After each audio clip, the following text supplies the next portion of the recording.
প্রেগনেন্সির 9 নম্বর মাসে যে 3টি লক্ষণ দেখে আপনি বুঝতে পারবেন এবারে আপনার ডেলিভারি কিন্তু আর কিছুক্ষণ বাকি বা আর কিছু ঘন্টা বাকি। এর মধ্যে প্রথমত হলো আপনার ক্ষেত্রে এই সময় এক ধরনের মিউকাস প্লাগ নির্গত হওয়া, যেটি থাকবে গাঢ় থকথকে এবং হালকা ব্রাউনিশ টাইপের বা হালকা গোলাপি টাইপের। এটি কেন নির্গত হয়ে থাকে? এটি নির্গত হওয়ার প্রধান কারণ হলো এই সময় আপনার বাচ্চা কিন্তু হেড ডাউন পজিশনে চলে আসে, মানে মাথা নিচে পা উপরের দিকে। সেক্ষেত্রে বাচ্চা কিন্তু রীতিমতো প্রেশার দেয় বাইরে বেরোনোর জন্য। এই সময় বাচ্চাদের মুখে যে মিউকাস প্লাগটি রয়েছে সেটি কিন্তু প্রেশারের জন্য আস্তে আস্তে করে আপনার ক্ষেত্রে বেরোতে শুরু করবে।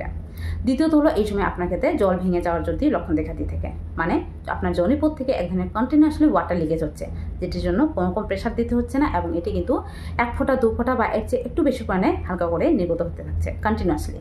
সেক্ষেত্রে এবারে কিন্তু বাচ্চাদের মুখ খুলতে শুরু হয়ে গেছে, এটি কিন্তু ইঙ্গিত করে দেয়। তৃতীয়ত হলো এই সময় আপনার ক্ষেত্রে যদি এক ধরনের প্রসবের ব্যথা উঠে যায়, মানে আপনার কোমর থেকে তলপেটের মধ্যে এক ধরনের ব্যথা উঠে এবং যেটি কিন্তু পায়ের দিকে গড়িয়ে যায় এবং এই ব্যথাটি আসছেই যাচ্ছে এবং যতটা সময় যাচ্ছে ব্যথার তীব্রতা ব্যথার পরিমাণ কিন্তু আস্তে আস্তে বাড়তে থাকছে। সেক্ষেত্রে আপনার ক্ষেত্রে ডেলিভারি কিন্তু আর কিছুক্ষণ বাকি বা আর কিছু ঘন্টা বাকি। এবারে নিজেকে প্রস্তুত করুন বাচ্চাকে কোলে নেওয়ার জন্য। এই সময় আপনার ক্ষেত্রে কোন লক্ষণটি খুব স্পষ্টভাবে লক্ষ্য করা যাচ্ছে অবশ্যই কমেন্ট বক্সে জানাবেন।